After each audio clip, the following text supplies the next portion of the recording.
Hello बच्चों, welcome to your beautiful channel civics physics tutorial class 11 lecture number 3 vectors. आज हम लोगों ने कंपोनेंट ऑफ वेक्टर्स देखे हैं और बहुत सारे एमसीक्यूज़ भी सॉल्यूशन किए हैं। अगर आपको एमसीक्यूज़ के क्वेश्चन का लिस्ट चाहिए तो नीचे डिस्क्रिप्शन में आप देखना, वहाँ पे एक लिंक होगी, वहाँ पे क्लिक करके हाई का मैसेज करना, आपको शीट मिल जाएगी। Thank you. अगर आपको लेक्चर अच्छा लगे लाइक करो, शेयर करो, सब्सक्राइब करो। बच्चों, how are you? Fine, I am also fine. Welcome to your beautiful channel Civics Physics Tutorial Class 11 Lecture number 3 और वेक्टर के बारे में हम लोग डिस्कशन कर रहे थे।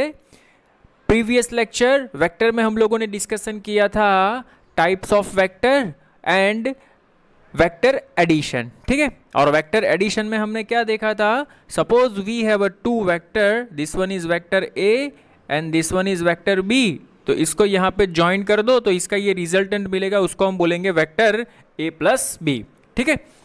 ये हम लोगों ने डिस्कशन किया था क्या, ठीक है। तो इसी टॉपिक पे हम आगे बढ़ते हैं। देखो यहाँ पे आता है suppose there are so many vectors, यहाँ पे बहुत सारे वेक्टर्स है, इसको आप पॉलीगॉन भी बोल सकते हो, ठीक है। पॉलीगॉन क्या बोल सकते हैं हम? पॉलीगॉन, ठीक है। ये एक छोटा सा टॉपिक है पॉलीगॉन का, और इसके बाद है एक कंपोनेंट ऑफ अ वेक्टर, इसके बाद थोड़े से हम एमसीक्यूज भी सॉल्व करेंगे, ठीक है। ओके, आइए चलिए देखो यहाँ पे पॉलीगॉन ऑफ वेक्टर। पहले सोचो कि मेरे पास सिर्फ ओनली दो वेक्टर है, vector A and vector B, ठीक है। तो ये तो ऑलरेडी उसकी ओरिजिनल पोजीशन में ज्वाइन है, मुझे इसका एडिशन करना है तो सिंपल सा रूल है, इसको यहाँ से इसके साथ ज्वाइन कर दो सर जी, तो ये मुझे मिल गया addition, vector A plus vector B, खत्म। समझ में आया? रूल क्या बोलता है? एक वेक्टर के हेड के साथ दूसरे वेक्टर के टेल को जॉइंट करो और उसके बाद जो पहला वेक्टर है उसके टेल से एक एरो निकालो जो दूसरा वेक्टर है उसके हेड के साथ पहुंचना चाहिए, तो ये हमें मिल गया vector A plus B. Now see here, अभी क्या हुआ देखो, नाउ ये नया वेक्टर ए प्लस बी, इसको भूल जाओ, अभी इसका तो एडिशन हो गया, नीचे वाला टर्म निकल गया, अभी नया वेक्टर बना ए प्लस बी, ये ए प्लस बी हेड और सी का टेल, अभी इसको भूल जाओ क्योंकि इसका तो आंसर निकल गया, इसको अभी भूल जाओ। लेकिन होता है, लेकिन हम लोगों ने ये दोनों का कॉम्बिनेशन करके इसका एडिशन निकाला ना, क्या निकला? A plus B. Now see here, now A plus B is our new vector and C is another vector, तो इसका रिजल्टेंट क्या निकलेगा? इसका रिजल्टेंट निकलेगा vector A plus vector B plus vector C. अरे समझ में आया? अभी इसको भूल जाओ, ये हमारा नया वेक्टर बन गया, ठीक है। इसको इसके साथ ज्वाइन करो तो इसका रिजल्टेंट क्या निकलेगा? इसका रिजल्टेंट निकलेगा vector A plus vector B plus vector C plus vector D, ठीक है। समझ में आ रहा है क्या? तो ये नया वेक्टर इसके साथ ई ज्वाइंट हो गया, तो ये हमारा रिजल्टेंट क्या निकला? ये वाला, ठीक है। तो ये रिजल्टेंट हमें मिला, resultant vector R is equal to vector A plus vector B plus vector C plus vector D plus vector E, खत्म। अरे समझ में आया क्या? बहुत सारे वेक्टर्स होते हैं, तो इनिशियल दो वेक्टर से स्टार्ट कीजिए, उसका जो आंसर आता है, देखो यहाँ से मैंने स्टार्ट किया, this one is vector A, this one is vector B, इसका जो आंसर आया वो तीसरे वेक्टर के साथ कनेक्टेड है, तो इसका आंसर प्लस ये, इसका एडिशन कर दो, इसका जो आंसर आया वो इसके साथ कनेक्टेड है, तो A plus B plus C plus D. समझ में आ रहा है क्या? Is it clear? ओके, तो इस हिसाब से हम पॉलीगॉन है तो रिजल्टेंट वेक्टर फाइंड कर सकते हैं। एक चीज़ ध्यान में रखना बच्चा लोग, देखो यहाँ पे अगर मैं इसकी बात करूँ, एक वेक्टर ए ऐसे गया, ये रहा वेक्टर बी, ठीक है। तो रिजल्टेंट एरो है ना, वो वेक्टर बी के साथ ऐसे आ रहा है, तो इसको हम क्या बोलेंगे पता है? Vector A plus vector B resultant vector is equal to, सोचो सोचो सोचो, अगर यही एरो को उल्टा दिया मीन सर ऐसे देखो, suppose this one is vector A, this one is vector B, और एक वेक्टर ऐसे आया, इसको नाम दे दिया this one is vector R, ठीक है। तो अभी ये वेक्टर एडिशन नहीं है, ये देखो एक क्लोज लूप बन रहा है, एरो के ऊपर फोकस कीजिए, एरो यहाँ से यहाँ गया, फिर यहाँ से यहाँ गया, फिर यहाँ से यहाँ आया, एरो के ऊपर फोकस कीजिए, तो एरो क्लोज लूप बना रहा है, तो मैं इसको ऐसे चलो मैं इसको सी नाम दे देता हूँ, तो मैं इसको ऐसे लिख सकता हूँ, vector A plus vector B plus vector C is equal to 0। सोचो, अगर यही एरो ऐसे होता, अगर यही एरो ऐसे होता तो आप क्या लिखते? Vector R is equal to vector A plus B. तो ये एरो को आपने उल्टा दिया ना, तो यही एरो को अगर मैंने उल्टा दिया तो वेक्टर का रूल है, जब एरो उल्टाते तो उसकी डायरेक्शन चेंज हो गई, और डायरेक्शन चेंज होती है तो आगे नेगेटिव साइन लगता है, तो यहाँ पे आ जाएगा minus R. Is it clear? अरे समझ में आया क्या? मैंने आर की जगह पे सी ले लिया, तो यहाँ पे आ जाएगा माइनस सी। माइनस सी को राइट हैंड साइड जाने दो, तो क्या हो गया? Vector A plus vector B plus vector C is equal to 0। That's it, खत्म। Is it clear? अरे समझ में आया क्या? ओके, तो ध्यान में रखना, जब भी क्लोज लूप बनता है वेक्टर का यूज करके, जब भी क्लोज लूप बनता है, सर क्लोज तो यहाँ पे भी बन रहा है, नहीं बन रहा है, देखो यहाँ पे क्लोज है लेकिन यहाँ पे दो एरो मैच हो रहे हैं, दो एरो मैच नहीं होने चाहिए। जब भी दो एरो मिक्स हो रहे हैं तो वो क्लोज लूप नहीं कहलाता। यहाँ पे देखो कहीं पे भी एरो मैच नहीं हो रहा है, मिक्स नहीं हो रहा है। Is it clear? ये चीज़ नोट करके लिख लेना। ओके, जब भी दो एरो मैच नहीं कर रहे हैं और क्लोज बन रहा है तो उसका वेक्टर एडिशन 0 होगा। उसका वेक्टर एडिशन क्या होगा? 0। ओके, ये चीज़ नोट करके लिख लेना। ओके, पहले नोट डाउन। देखो ऐसे भी हो सकता है सर, ऐसा हो सकता है sir, vector A, vector B, vector C, vector D, ये रहा vector A B C D, इसका आंसर भी 0 होगा। Vector A plus vector B plus vector C plus vector D is equal to 0। Check करो कहीं पे भी इसका ऐसे भी आप कर सकते हो। देखो यहाँ पे vector A plus vector B, तो एक वेक्टर के हेड के साथ दूसरा वेक्टर का टेल जॉइंट है, तो ये मिला आपको रिजल्टेंट वेक्टर। रिजल्टेंट वेक्टर क्या मिला? Vector A plus vector B. ठीक है, अभी ये vector A plus vector B और ये रहा वेक्टर सी, तो ये आपका रिजल्टेंट वेक्टर बन गया। लेकिन अब एक चीज़ नोट करो, आपका रिजल्टेंट वेक्टर बनता इस डायरेक्शन में, ये वेक्टर डी ऐसे बनता, लेकिन आपको दिया इसका एरो उल्टी डायरेक्शन में, तो एक्चुअल में ये नेगेटिव डी है। आप ऐसे लिख सकते vector A plus B plus C is equal to negative D. अरे एरो, रिजल्टेंट एरो कैसे बनता है? देखो यहाँ पे रिजल्टेंट का एरो पहले वेक्टर में से ही निकलता है, तो यहाँ पे तो पहले वेक्टर में एरो मैच कर रहा था, मीन्स इसकी डायरेक्शन उल्टी थी। Is it clear? तो ये नेगेटिव डी दिया है रिजल्टेंट वेक्टर, तो आप इसको ऐसे भी लिख सकते A plus B plus C is equal to minus D इसको यहाँ पे लाओ तो क्लोज लूप में आंसर आपका 0 बन जाएगा। Is it clear? अरे समझ में आ रहा है क्या?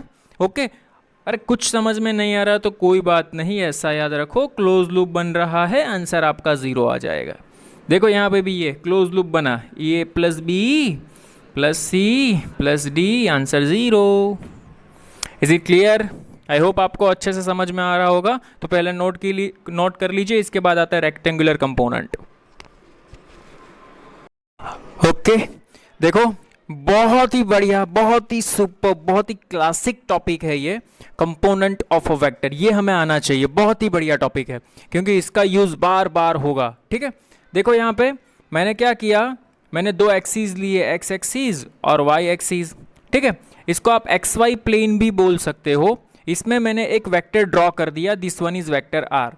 मैंने आपको कल बताया था इसको हम क्या रिप्रेजेंट करेंगे, क्या बोलेंगे? Vector R. और इसको हम क्या बोलेंगे? Magnitude of vector R. दोनों चीज़ अलग है, वो मैग्नीट्यूड है, ये वेक्टर है। वेक्टर में डायरेक्शन होती है, मैग्नीट्यूड में डायरेक्शन नहीं होती। ठीक है, तो मैंने क्या किया, देखो यहाँ पे किसी भी एक्स वाई प्लेन में वेक्टर आर को थीटा एंगल पे ले लिया। कौन सा एंगल पे ले लिया? थीटा एंगल पे ले लिया। ठीक है, तो इसके दो कंपोनेंट निकलते हैं, एक एक्स कंपोनेंट उसको हम बोलेंगे आर एक्स और एक वाई कंपोनेंट उसको हम बोलेंगे आर वाई। ठीक है, तो मैंने आपको बताया था अगर ऐसा आ रहा है, ऐसा देखो यहाँ पे vector R X, vector R X, तो इसका मीनिंग क्या होता है? इसके अंदर दो वर्ड छुपे हुए हैं। मैंने आपको कल यूनिट वेक्टर पढ़ाया था ना, vector A is equal to magnitude और उसकी डायरेक्शन, ऐसे लिखते थे हम। तो एक्स एक्स की डायरेक्शन में हम क्या लिखेंगे, यहाँ पे लिखना है तो मैग्नीट्यूड और उसकी direction R X I cap. Similarly अगर आर वाई है तो इसको हम क्या लिखेंगे, R Y into vector J cap. तो देखो यहाँ पे मैंने ऐसा ही लिखा है R X, vector R X is equal to R X I cap. X component क्या रहता है, तो हमें पता है एक्स कंपोनेंट हम थीटा लिखते हैं आर कॉस थीटा। क्या लिखते हैं X component R cos theta, और वाई कंपोनेंट क्या लिखते हैं आर साइन थीटा। तो ये कंपोनेंट हमारा बन गया आर साइन थीटा, ये आई कैप और ये हमारा जे कैप। समझ में आया क्या? मैंने बोला था जिस एक्सिस के साथ कंपोनेंट बनता है उसको कॉस और बाकी के हम साइन लेंगे। तो यहाँ पे थीटा है वो एक्स एक्सिस के साथ बन रहा है, so we will R X is equal to R cos theta I cap और this one is our R sine theta J cap. Okay, तो देखो यहाँ पे आप वेक्टर लॉ ऑफ एडिशन भी ऐसे लिख सकते हो, this one is R X, ये रहा आर एक्स, ठीक है, ये इसके पैरेलल हो गया। तो देखो यहाँ पे this one is R Y, this one is R Y, तो आप ऐसे लिख सकते हो vector R is equal to R X plus R Y. मैं वेक्टर फॉर्म में लिखता हूँ R X plus R Y. अरे यार दोस्त समझ में आया कि नहीं? This one is vector A, this one is vector B, तो ये वेक्टर एडिशन बना कि नहीं बना? Vector A plus B. मैंने ऐसा भी बोला था आपको, अगर ये वेक्टर यहाँ पे भी है, लॉ ऑफ पैरेललोग्राम में बोला था, तो भी ये रिजल्टेंट वेक्टर बनेगा। तो इसमें ऐसा ही हुआ ना, this one is R X, this one is R Y, resultant vector R, R is equal to R X plus R Y. ठीक है, आर एक्स को मैं क्या लिख सकता हूँ R X I cap, R Y को क्या लिख सकता हूँ R Y J cap. I hope आपके माइंड में जा रहा होगा। ठीक है, तो आर एक्स, तो एक्स कंपोनेंट कौन सा निकला? तो देखो यहाँ पे आर ने इसका मैग्नीट्यूड लेना। अभी आर का मैग्नीट्यूड क्या बनेगा, वेक्टर आर का मैग्नीट्यूड क्या बनेगा? मैं इसको ऐसे लिख सकता हूँ वेक्टर आर, ये वेक्टर आर है, अगर इसका मैग्नीट्यूड लिखना है तो दिस वन इज मैग्नीट्यूड। यहाँ पे मैंने वेक्टर को हटा दिया, दिस वन इज मैग्नीट्यूड। ठीक है, तो देखो यहाँ पे आर ने एक्स एक्सिस के साथ एंगल बनाया थीटा, तो मैं इसको ऐसे लिख सकता हूँ आर कॉस थीटा। आर ने वाई एक्सिस के साथ साइन थीटा का एंगल बनाया, क्योंकि ये कॉस बना तो ये कौन सा बनेगा साइन। तो this one is R cos theta, this one is R sine theta. तो R X component, vector R का X component R cos theta और Y component R sine theta. देखो एक और बढ़िया से चीज़ मैं आपको बताता हूँ। अगर आपको ऐसा दिया है, देखो यहाँ पे this one is vector A, this angle is theta, तो इसके दो कंपोनेंट निकलेंगे, एक्स कंपोनेंट ए कॉस थीटा, ए साइन थीटा। सर अगर एंगल यहाँ पे रहता तो this one is a cos theta, this one is a sine theta. समझ में आ रहा है क्या? ठीक है, जिस एक्सिस के साथ एंगल बनता है उसको हम बोलेंगे कॉस, बाकी का साइन। ओके, सो ये चीज़ ध्यान में रखना। नाउ सी हियर, देखो यहाँ पे वेक्टर एडिशन का लॉ तो है ही हमारे पास। आर एक्स की जगह पे देखो vector R is equal to R X I cap plus R Y J cap, R X I cap plus R Y J cap. Sir यहाँ से वेक्टर का सिंबल क्यों नहीं हटाया? बेटा वेक्टर को ऐसे भी लिख सकते हो, ऐसे भी लिख सकते हो। देखो वेक्टर के पास डायरेक्शन मैग्नीट्यूड होना चाहिए, तो इसके रिजल्टेंट के पास भी डायरेक्शन है मैग्नीट्यूड, डायरेक्शन है मैग्नीट्यूड है, डायरेक्शन है मैग्नीट्यूड है। ठीक है, ऐसे भी लिख सकते हो। इसको भी वेक्टर ही बोल सकते हैं, दोनों का कॉम्बिनेशन है डायरेक्शन प्लस मैग्नीट्यूड का। X component R cos, Y component R sine. ठीक है, दोनों में से आर को मैंने कॉमन निकाल लिया, आर नीचे चला गया तो vector R upon its magnitude, तो इसको हम बोलते हैं यूनिट वेक्टर जो डायरेक्शन बताएगा। तो मैंने बताया आर कैप यूनिट वेक्टर, तो R cap is equal to cos theta I cap plus sine theta J cap. This one is our answer. समझ में आया क्या? Is it clear? Very very most IMP, ये चीज़ ध्यान में रखना। नाउ सी हियर, बहुत ही बढ़िया है। अभी मैंने क्या किया, देखो इसके दो कंपोनेंट निकले, vector R X is equal to R cos theta I cap, R Y is equal to R sine theta J cap. समझना यहाँ पे ये दोनों का कॉम्बिनेशन वेक्टर है, तो ये ओनली मैग्नीट्यूड है, इसको बोलेंगे आर एक्स, इसको हम बोलेंगे आर वाई। तो R X is equal to R cos theta, R Y is equal to R sine theta. Okay, अभी मैंने क्या किया, देखो यहाँ पे स्क्वायरिंग बोथ साइड, इसका भी स्क्वायर कर दिया, इसका भी स्क्वायर कर दिया। तो इसका स्क्वायर क्या होगा, R square X is equal to R square cos square theta, R square Y is equal to R square sine square theta. Then दोनों को ऐड किया, चलो पहले ये दोनों को ऐड करो, तो R square X plus R square Y is equal to, ये दोनों में से आर कॉमन निकल जाएंगे, आर स्क्वायर कॉमन, ब्रैकेट में क्या बचेगा cos square theta plus sine square theta. तो बहुत ही बढ़िया फॉर्मूला मिला, R square is equal to R square X plus R square Y. So R is equal to ये अंडर रूट में डाल दो। समझ में आया क्या? तो अगर आपके पास, समझना, अगर आपके पास इस टाइप का कोई भी वेक्टर आपको क्वेश्चन में दिया है, इस टाइप का आर एक्स और आर वाई की वैल्यू कुछ भी हो सकती है, कोई भी वेक्टर दिया है, इसका मैग्नीट्यूड निकालना है, तो देखो यहाँ पे इस तरह निकाल सकते हो आप मैग्नीट्यूड इसका। समझ में आया क्या करने का? आर एक्स का स्क्वायर प्लस आर वाई का square, this one is your magnitude. Sir example दे के समझाओ तो थोड़ा समझ में आए। देखो सपोज आपको दिया है vector A is equal to 3i cap plus 4j cap, vector i is equal to 3i cap plus 4j cap, तो इसका मैग्नीट्यूड निकालो। तो magnitude of vector A is equal to under root of 3 square 9, 4 square 16, this one is your answer 5, खत्म। अरे समझ में आया कि नहीं? Is it clear? अगर आपको बोले कि इसका डिरेक्शन निकालो, तो डिरेक्शन को हम tan थीटा से डिफाइन करते हैं। तो tan theta is equal to what? tan theta is equal to opposite upon adjacent. तो यहाँ पे मैं लिख देता हूँ, देखो अगर आपको पूछा डिरेक्शन डिफाइन करो, तो tan theta is equal to opposite R Y upon R X. Is it clear? अरे समझ में आया क्या? कोई प्रॉब्लम? रिजल्टेंट वेक्टर और एनी वेक्टर के बीच का एंगल उसको हम बोलते हैं tan theta, R Y upon R X. कोई प्रॉब्लम नहीं ना? हम एमसीक्यूज में देखेंगे बहुत सारे एमसीक्यूज। लेकिन एक चीज़ ध्यान में रखना, जब भी आपको वेक्टर का मैग्नीट्यूड निकालना है, आपको ऐसा वेक्टर दिया है, vector R is equal to कोई भी ले लूँ क्या?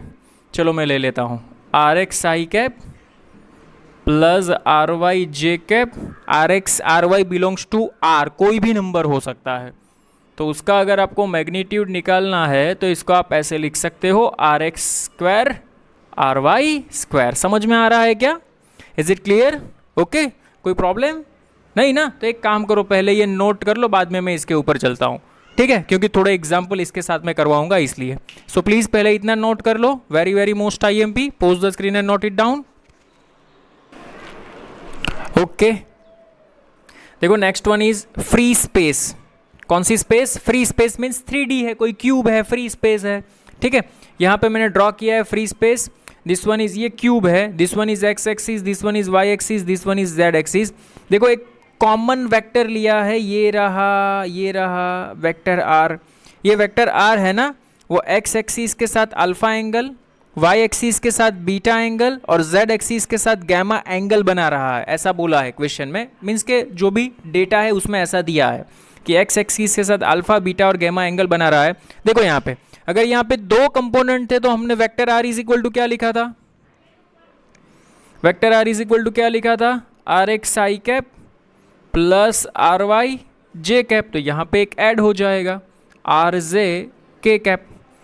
ओके, जेड एक्सिस डायरेक्शन को हम के कैप से डिफाइन करते हैं, आर जेड के कैप। नाउ सी हियर, यहाँ से सर मुझे पता चलता है एक चीज़ का, अगर इसका मैग्नीट्यूड निकालना है तो डायरेक्ट ऐसे निकल जाता है। देखो यहाँ पे R is equal to under root of R X square plus R Y square plus R Z square. तेरे को कैसे पता चला? अरे सर आपने तो अभी बताया, अगर vector R is equal to R X I cap plus R Y J cap है तो उसका मैग्नीट्यूड ये है, तो इसमें सिर्फ एक कंपोनेंट ऐड हुआ है तो प्लस जेड स्क्वायर कर दो। सही सोच रहे हो, सही बात है, ठीक है? डायरेक्ट आप इसको ऐसे लिख सकते हो। नाउ सी हियर, देखो यहाँ पे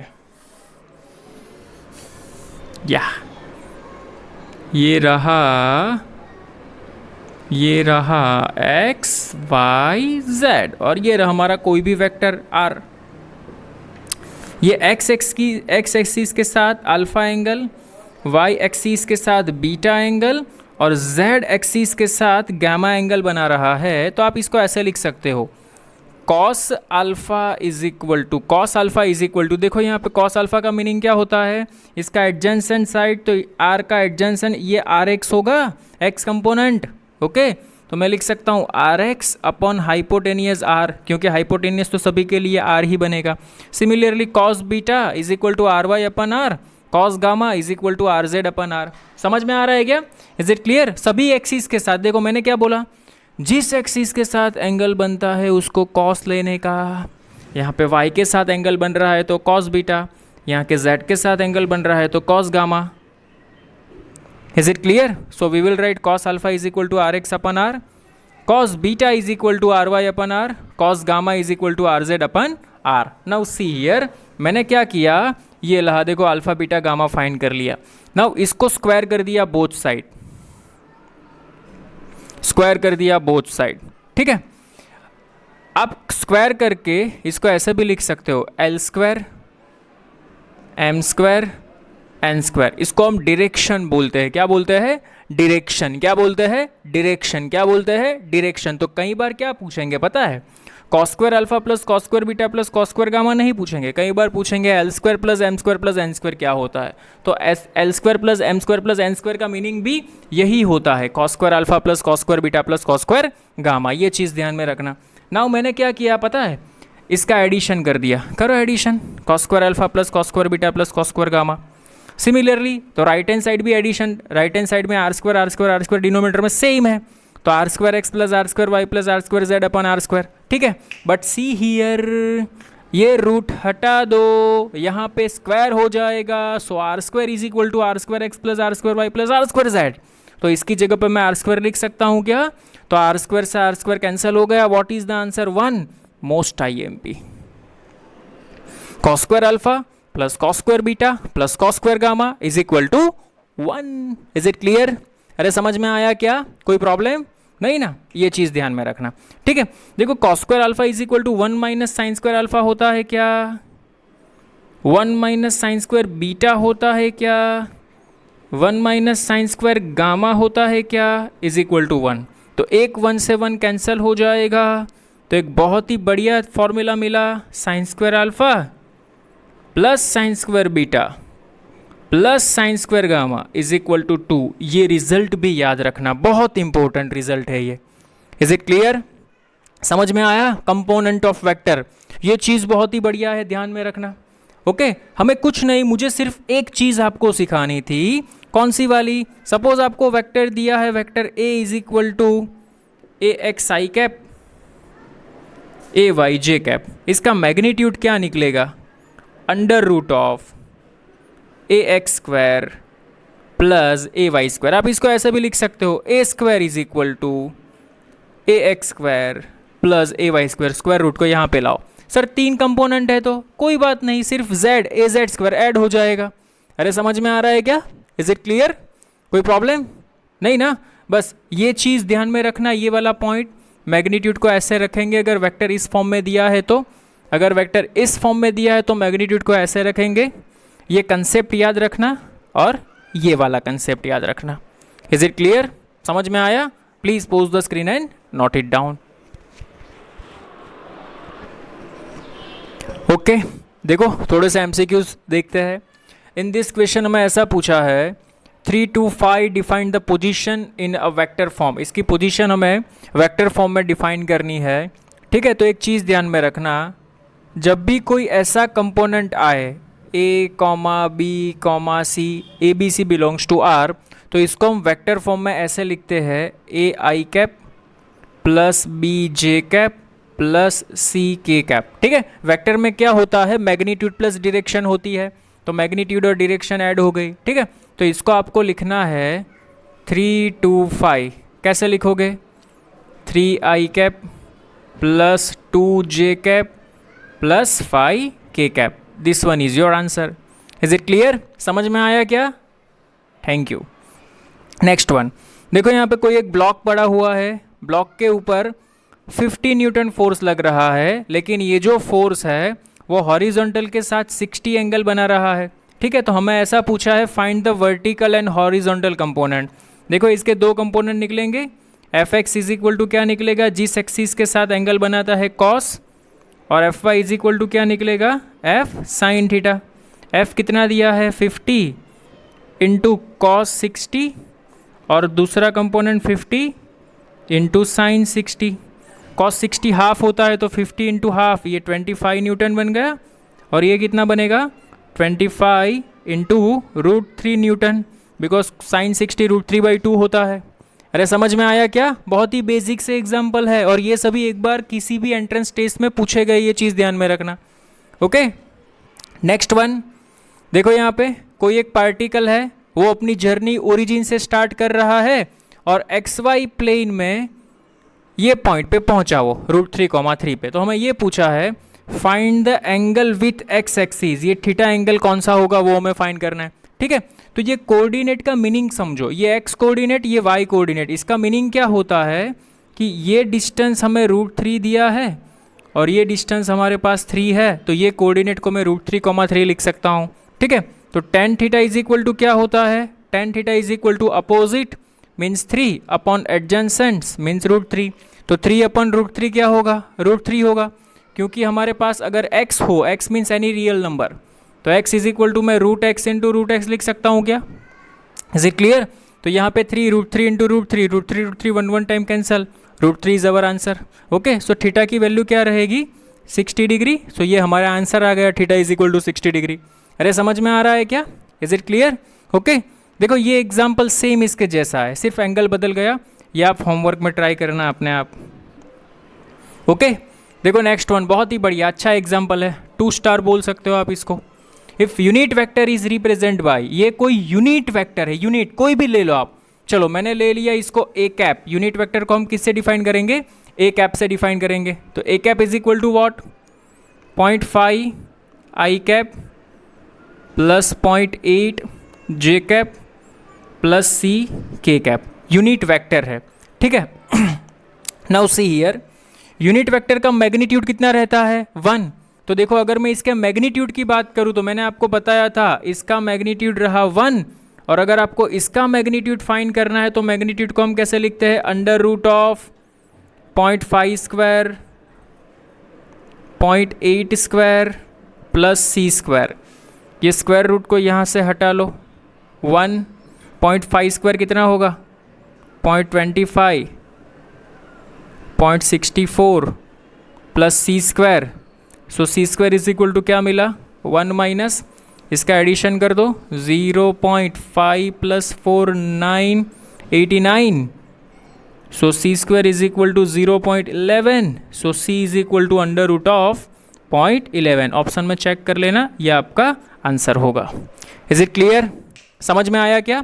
ओके, ये भी अच्छा एग्जाम्पल था, एक बार एंट्रेंस में पूछा गया है। Okay, so please pose the screen and note it down. Okay, देखो यहाँ पे और एक एग्जाम्पल देखते हैं। इन दिस क्वेश्चन में ऐसा पूछा है, there are 3 vectors are given, और एक यूनिट वेक्टर फाइंड करना है। वो यूनिट वेक्टर है ना, ये तीनों का सम है, सम ऑफ दिस वेक्टर मीन्स पहले क्या करना है, देखो फिजिक्स में है ना, क्वेश्चन को पहले समझना, क्वेश्चन समझ में आ गया, बाद में सॉल्व करोगे तो बहुत ही मज़ा आएगा। ठीक है, तो देखो यहाँ पे पहले इसका हम करते हैं सम।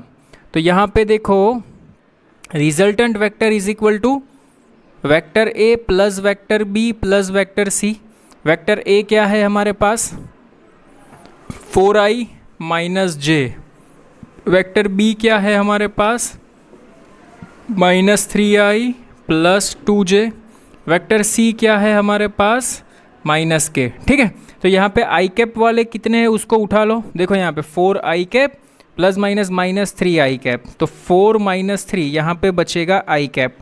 जे कैप वाले कितने हैं -j प्लस 2j, तो यहाँ पे बचेगा प्लस जे कैप, और के कैप वाला एक ही है -k कैप। तो ये मिल गया मुझे वेक्टर आर, रिजल्टेंट वेक्टर।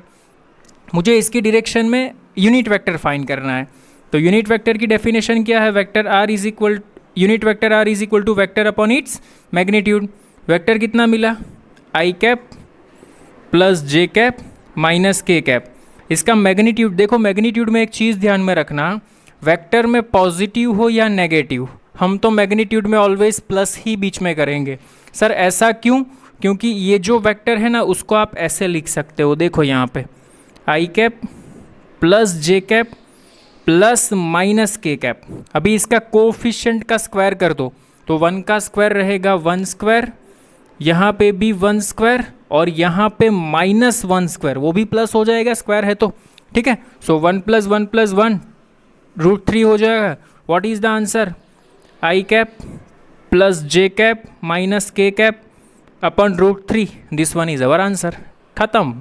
अरे समझ में आ रहा है क्या, इज इट क्लियर, कोई प्रॉब्लम नहीं ना। ओके, देखो ये भी बहुत अच्छा है, हमें ऐसा पूछा है फाइंड यूनिट वेक्टर, हमें यूनिट वेक्टर फाइंड करना है parallel to the resultant of this one. एक चीज़ ध्यान में रखना, जब भी कोई एक वेक्टर दूसरे वेक्टर के साथ पैरेलल में होता है, ठीक है, तो पहले इसके रिजल्टेंट ऑफ दिस, तो इसका रिजल्टेंट वेक्टर क्या निकलेगा, तो यहाँ पे रिजल्टेंट वेक्टर निकलेगा r is equal to a plus B, दोनों का एडिशन कर दो, 4 minus I 3i cap 6j cap minus 2k cap, ठीक है। इसका मैग्नीट्यूड भी फाइंड कर दो, मैग्नीट्यूड कितना निकलेगा 36 प्लस 4, मैग्नीट्यूड निकलेगा 7।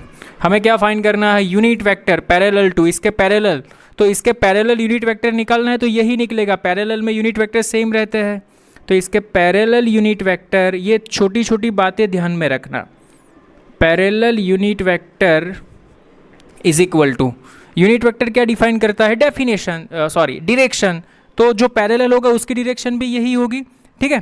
तो यहाँ पे देखो क्या लिखते हैं हम लोग, vector R upon its magnitude, vector R कितना है 3i cap plus g6j cap minus 2k cap divided by 7, this one is our answer. समझ में आया क्या, इज इट क्लियर, ईजी था, ध्यान में रखना, नोट करके रखना। अगर ऐसा पूछा है unit vector parallel to the resultant of this, अगर आपको ऐसा पूछा हो तो find the unit vector parallel to A, तो कुछ नहीं करने का, vector A upon its magnitude, parallel to B तो vector B upon its magnitude, parallel to this one resultant तो दोनों का रिजल्टेंट निकालो, बाद में उसका मैग्नीट्यूड फाइंड करो। इज इट क्लियर, समझ में आया क्या, ओके। देखो ये क्वेश्चन भी बढ़िया है, ये क्वेश्चन में ऐसा पूछा है कि कोई एक पार्टिकल है, उसके ऊपर 5 इक्वल फोर्स लग रहे हैं, तो find the net resultant force. देखो यहाँ पे ये पार्टिकल है, उसके ऊपर देखो 1 number 2 number 3 number 4 number 5 number, 5 equal forces लग रहे हैं, ठीक है। तो अब भी मैंने आपको पढ़ाया लॉ ऑफ पॉलीगन, याद है क्या, ठीक है। तो देखो ये रहा, हम वेक्टर को शिफ्ट कर सकते हैं क्या, ठीक है, this one is vector A, this one is vector b, this one is vector 3, this one is vector 4 and this one is vector 5, ठीक है। तो 5 वेक्टर को अगर मैंने ज्वाइन किया तो एक क्लोज लूप बनता है क्या, हाँ सर क्लोज लूप बनता है, तो इसका रिजल्टेंट वेक्टर क्या निकलेगा 0, रिजल्टेंट फोर्स क्या मिलेगा हमें 0। अरे समझ में आ रहा है क्या, लॉजिकल और कंसेप्चुअल क्वेश्चन था ये, ध्यान में रखना, ओके। जब भी कहीं पे भी क्लोज लूप बनता है तो उसका रिजल्टेंट क्या मिलता है, हमें 0 मिलता है, ये चीज़ ध्यान में रखना, ओके। देखो एक मोस्ट इंपॉर्टेंट चीज़, पहले ये नोट कर लो स्क्रीन को पोस्ट करके, बाद में एक बहुत ही बढ़िया सी मैं आपको एक चीज़ बताने जा रहा हूँ, ध्यान से समझना, थोड़ी सी डिफ़िकल्ट है लेकिन समझने की ट्राई करना, मैं आपको समझाऊंगा तो समझ में आ जाएगा, डिफ़िकल्ट इसलिए लगती है कि बच्चों को समझ में नहीं आती, ठीक है। देखो यहाँ पे there are 2 vector, this one is vector a and this one is vector b. Now we have to find another vector c, अगर मैं कई बार वेक्टर सी बोलूँ तो ऐसे लिख सकते हो आप, अनदर वेक्टर सी, अगर वेक्टर सी हमें फाइंड करना है। देखो वेक्टर सी को फाइंड करने के लिए उसने 2 कंडीशन दी है, कंडीशन नंबर 1, ये जो कंडीशन नंबर 1 उसके ऊपर फोकस करना, ये जो वेक्टर सी हमें फाइंड करना है इसका मैग्नीट्यूड है ना, magnitude equal to vector B, इसका मैग्नीट्यूड और वेक्टर बी का मैग्नीट्यूड सेम है, और इसकी जो डायरेक्शन है ना, डायरेक्शन अलोंग वेक्टर ए, चीज समझ में आई। जो तीसरा वेक्टर फाइंड करना है उसका मैग्नीट्यूड किसके बराबर है, वेक्टर बी के बराबर, और डायरेक्शन कैसी है, वेक्टर ए के, वेक्टर ए की डायरेक्शन में डायरेक्शन है। सर डायरेक्शन को तो हम ए कैप से डिफाइन कर सकते हैं, सही पकड़े हैं।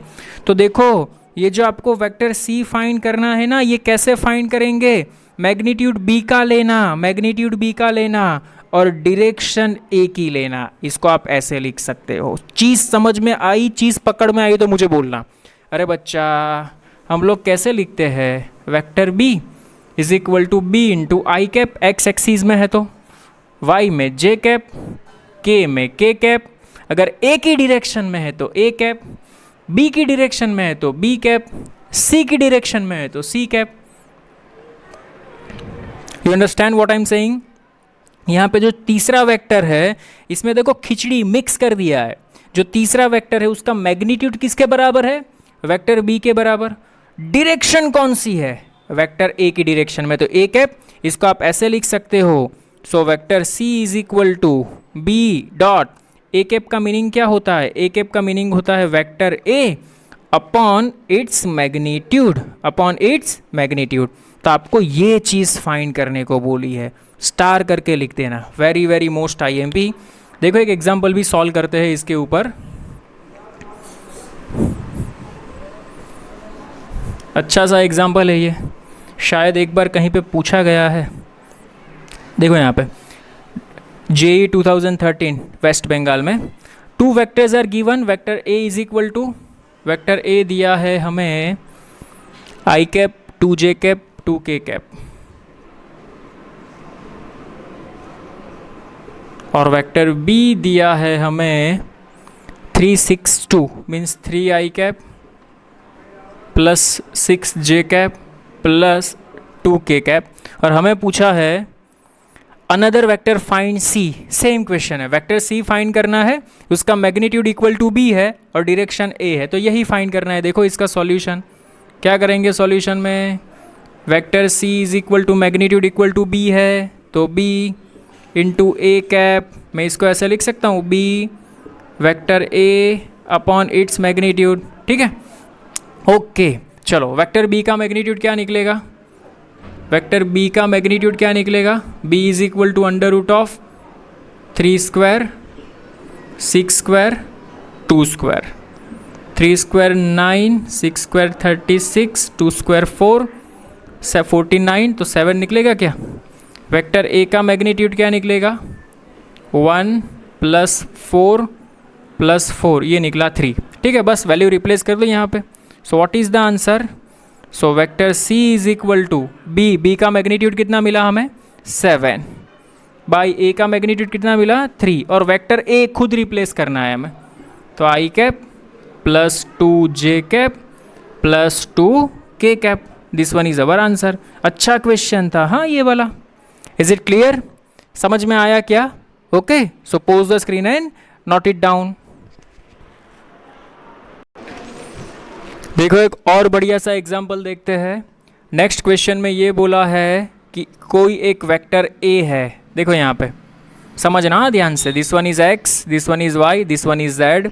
कोई एक वेक्टर ए है, this one is vector A, वो एक्स एक्सिस के साथ, वाई एक्सिस के साथ और जेड एक्सिस के साथ इक्वल एंगल बना रहा है। सपोज यहाँ पे ये हमने बनाया था अल्फा, बीटा और gamma, but in this question हमें ऐसा बोला है alpha is equal to beta is equal to gamma, तीनों एंगल इक्वल है। तीनों एंगल कैसे है? इक्वल है। तो देखो हमारे पास फॉर्मूला क्या बना था, याद है आपको कुछ? Cos square alpha plus cos square beta plus cos square gamma is equal to 1, याद है क्या? ठीक है, तो क्वेश्चन में हमें ये पूछा है कि value of its component will be, उसके कंपोनेंट की वैल्यू क्या होगी। ठीक है, तो उसके कंपोनेंट क्या निकलते थे, याद है आपको? A x is equal to, sorry, A x is equal to A cos alpha. Sir आपने तो आर लिखा था, अरे वेक्टर आर था तो आर लिखा, ए है तो ए लिखता हूं, कोई फर्क नहीं पड़ता। A y is equal to A cos beta, similarly A z is equal to A cos gamma. ठीक है, तो यहाँ पे alpha is equal to beta is equal to gamma same है, तो बीटा की जगह पे भी अल्फा लिख दो, गामा की जगह पे भी अल्फा लिख दो, तो मैं ऐसे लिख सकता हूँ 3 times cos square alpha is equal to 1। अरे समझ में आया क्या? तीनों एंगल सेम है, तीनों वैल्यू सेम है। ये भी कॉस बीटा को भी कॉस अल्फा लिख सकते हो, कॉस गामा को भी कॉस अल्फा लिख सकते हो। Cos square alpha, cos square alpha, cos square alpha, 3 cos square alpha. Okay, so cos square alpha की वैल्यू क्या मिली मुझे? 1/√3। सो कॉस अल्फा की वैल्यू क्या मिली मुझे? सॉरी 1/3। कॉस अल्फा की वैल्यू क्या मिली मुझे? 1/√3, राइट हैंड साइड जाएगा तो। ठीक है, तो यहाँ पे देखो कोई भी एक कंपोनेंट निकालो, सभी के आंसर सेम ही आएंगे। तो ए एक्स क्या बचेगा हमारे पास, A x is equal to A into cos alpha. Cos alpha की वैल्यू क्या है, 1/√3। So A x is equal to A upon √3। Same answer, A x भी यही आएगा because cos alpha is equal to cos beta है, तो ए Y भी यही आएगा, ए जेड भी यही आएगा। तो सभी का आंसर क्या आएगा, ए अपन √3। समझ में आया क्या? Okay, pause the screen and note it down. Okay, देखो ये क्वेश्चन में ऐसा पूछा है, find the direction of vector of cosine A, इसकी कोसाइन डायरेक्शन। तो यही चीज रिपीट करनी है, cos alpha, cos beta, cos gamma. ठीक है, तो here vector A is given 2i cap plus 4j cap. मैं इसको ऐसे लिख सकता हूँ फाई k कैप। ठीक है, तो मैग्नीट्यूड क्या रहेगा इसका, मैग्नीट्यूड को आप ऐसे भी लिख सकते हो, मैंने बोला था 2 स्क्वायर 4, 4 स्क्वायर 16, 5 स्क्वायर 25। ठीक है, एडिशन कर दो, क्या बनता है ये, under root of 25 plus 15 14, 14 plus 1 41 plus 4 45। ठीक है, 9 इंटू 5 तो 3√5 बनेगा। डायरेक्ट 45 भी रखो, कोई प्रॉब्लम नहीं है। ठीक है, नाउ डायरेक्शन फाइंड करनी है। Cos alpha is equal to what, x component upon resultant, ये वाला रिजल्टेंट। एक्स कंपोनेंट कितना है इसका, 2, so 2/√45। Cos beta is equal to what, y component 4/√45 और कॉस गामा z कंपोनेंट कितना है, -5/√45। इसमें देखो आगे प्रोसेस करना है तो हो सकता है -5√45, 9 इंटू 5 होता है, तो आप इसको ऐसे लिख सकते हो 3 इंटू √5। अरे 3 अंदर चला जाएगा, 9 हो जाएगा, 9 इंटू 5 45। ठीक है, √5 से √5 1 टाइम कैंसिल हो सकता है, सो -√5/3। इसको आप ऐसे भी आगे प्रोसेस करके लिख सकते हो। Is it clear? ऑप्शन के साथ मैच कर लेना which one is correct. Okay, so please pose the screen and note it down. Screen करके नोट कर लेना। इसके बाद देखो मैं एक आगे एग्जाम्पल करवाता हूँ आपको। नेक्स्ट क्वेश्चन में ये बोला है, if P makes an angle alpha beta gamma. देखो यहाँ पे इस टाइप का ही है, वेक्टर A की जगह पे आपको P दिया है, वेक्टर A की जगह पे आपको क्या दिया है, वेक्टर P। वो x एक्सिस के साथ अल्फ़ा, इसके साथ बीटा और इसके साथ गामा एंगल बना रहा है। आपको पूछा है what is the value of sine square alpha plus sine square beta plus sine square gamma. ये मैंने आपको थियरी में करवाया, इसकी वैल्यू आपकी 2 आती है, करवाया ना थियरी में हम लोगों ने। इसकी वैल्यू क्या आएगी, 2। Is it clear? ओके, तो यहाँ पे हम लोगों ने कुछ MCQs सॉल्व किए। बाकी के जो MCQs है वो आपने आप ट्राई करना। टोटल 30 MCQ मैं आपको दे रहा हूँ। कोई भी अगर क्वेरी है तो आप मुझे व्हाट्सअप करना, मैं सॉल्यूशन करके आपको भेज दूंगा। ठीक है, आई होप आज का वीडियो लेक्चर आपको अच्छा लगा होगा। अच्छा लगा है तो लाइक कीजिए, शेयर कीजिए, सब्सक्राइब कीजिए। Thank you so much.